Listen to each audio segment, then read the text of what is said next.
No more Mr. Nice Guy.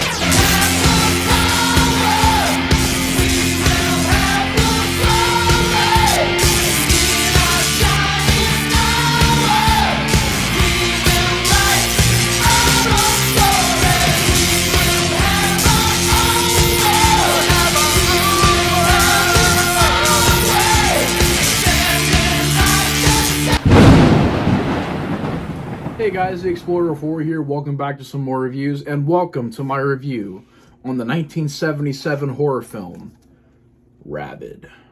David Cronenberg's Rabid. Now, this film came out after Shivers. I know I probably should have reviewed this first. Believe me, we're gonna get to a review for that soon. Don't know why I didn't review that first, but we're just going to keep rolling with it. And then like it's a sequel or anything.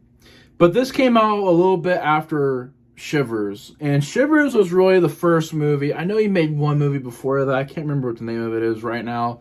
But I know he made one movie before Shivers that was a little bit successful. But Shivers was what really got Cronenberg into the mainstream. And movies like this definitely helped him. Rabid is a very infamous movie that I was recommended for years upon years upon years because I had always vocalized my love for films like The Fly, and I'm a really big fan of Scanners. Obviously, of course, over time I've watched some other stuff. I really enjoy The Dead Zone. That's a wonderful film. I seen Shivers along with this film. I think it was a double feature, was this and Shivers. And I gotta say, they're both great movies. And they're one hell of a double feature. So if you ever have a night where you're looking for a double feature and Cronenberg pops up, watch Rabid and Shivers. They go together really well. But Rabid, the story, essentially you got this young couple on a motorcycle one day. They're speeding down this road. An accident happens, and the girl that's on the bike, the woman, is about to die. And she's been like horrifically scarred, and her body's in real rough shape. And they try this new skin grafting technique that they just developed, brand new. And they try it on her for her being the first person to have this happen to her. Everything goes well. She heals up, looks fine. She's going to go home in a few weeks.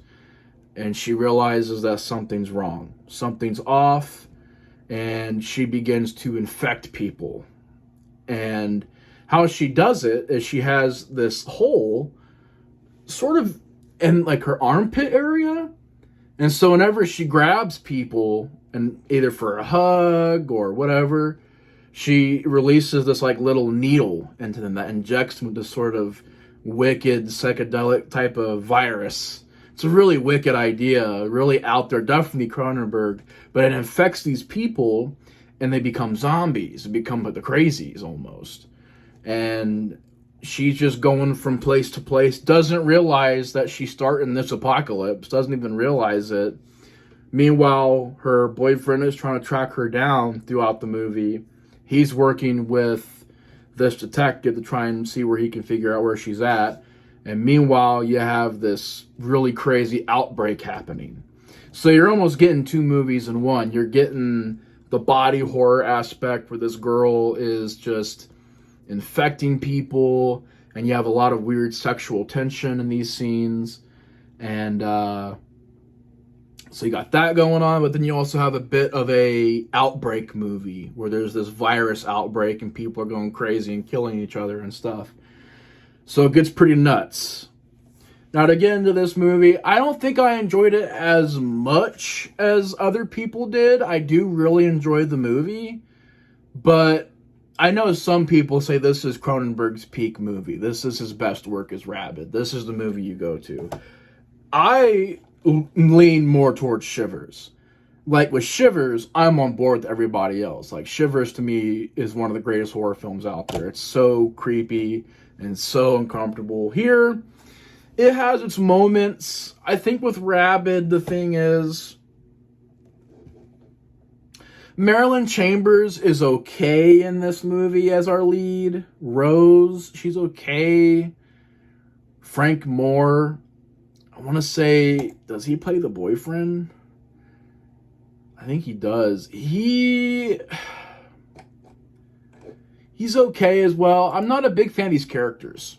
I think the acting is a bit dodgy in this movie. I know that's like, it's a low-budget 70s horror movie, and we're going into looking for great acting. I just didn't think the characters were that engaging in this movie. I really didn't watch it for the characters and the acting. I thought maybe the best actor that we had was Joe Silver, who was in this, and he was also in Shivers. I think he's the best thing in this movie. I think he's the best actor in this film. But what I can say is I enjoyed the way this movie becomes chaotic. How it just starts out such a weird idea of the skin graft technique gone wrong. And I'd never seen a movie where it's like towards the armpit area, so when she hugs people, this little needle comes out and injects a virus into them, and she feeds on them. Not only do they become infected, but she feeds on them. Such a bizarre, out there idea. I definitely think there's a lot of uncomfortable scenes. There's the hot tub scene that gets pretty uncomfortable and creepy. And I like how this character, our lead character Rose, you do feel a bit bad for her. I liked the character that played her best friend. You know, her friend that just takes her in and tries to look after her for a while. But I liked that character, her friend. Is it Suzanne Roman? I can't remember who it was. But her friend, that's a decent character. And there's times where this character, Rose, they do try to get you to feel bad for her, and she's not really wanting to kill these people, but it's more like she's dying, she's starving, basically, and she has to. There's no choice. There is no ifs, ands, or buts behind it. And I think what it is, it's two movies put together that I'm not sure if you needed to do that. I think it needed to find itself a bit more. Because I do enjoy this movie, but I don't enjoy it on like the level of like The Fly and Scanners and Shivers and The Dead Zone. Like, I think it's a good movie, but I think out of all the Cronenberg movies, this is the one that I have the most problems with. Number one, I think it moves the slowest. I think there's times where it can get a bit just sluggish. It could be a bit slow moving. I'm not a big fan of the characters in this movie, which is a key thing because in other Cronenberg movies, the characters are done very well. Here, they're okay. I love the music in this movie. I absolutely love the music. I love the special effects scenes in this film. I love the scenes of people going crazy and biting each other, and people will be in a subway and all of a sudden it'll start spreading this virus and people are biting each other. I like the unpredictable factor in this movie. You know, there's a really cool scene where this car, because this guy inside gets attacked by an infected person, it falls off the highway, lands below, blows up, and I think it's hit by another truck. It's like one of the coolest car stunts you'll see in a film. And I mean, for the low budget he had, it looked pretty good. I think it's a movie that I do enjoy. I enjoy the infection part of it, and we're seeing and hearing about this infection spreading. The focus on Rose, and I get it, they're trying to make this character interesting and likable and sympathetic. Not really likable, because there is points where she is the villain, but she can't help it. There is a bit of a sympathetic note there. But I didn't really think it was that engaging of a story, and didn't think the characters were that great. I didn't think the acting was that great. And I know Marilyn Chambers is a pretty big name, so people were like, what? Didn't like her? It's not that I didn't like her in the movie. I just thought, you know, I thought it wasn't like the best wasn't one of the best leads we've gotten. I mean, I don't know. She did pretty good. I think it's more the idea of the film. It just feels like they try to take two movies and put them together. And I don't really think you needed to. I think you could have done the body horror without combining the virus stuff in there. Same thing with the virus stuff. You could have done that without the whole, well, she has to feed on. It just felt like there was two movies trying to coexist. And I don't know. I didn't think it was that engaging of a storyline. I like the idea that this city has been, the National Guard moves in, and whenever they see a crazy person, they just kill them on sight, and they move on. I thought that was a pretty good scene. I like that aspect of the movie. A lot of the special effects look good. The music's great. I do think it's a pretty good movie. I think it's a good movie. I think it's a decent movie. Don't know if I would rate it as high as some of the others, but there's some interesting stuff here. There's definitely not a terrible movie here. I wouldn't say it's like, again, up there as like, you know,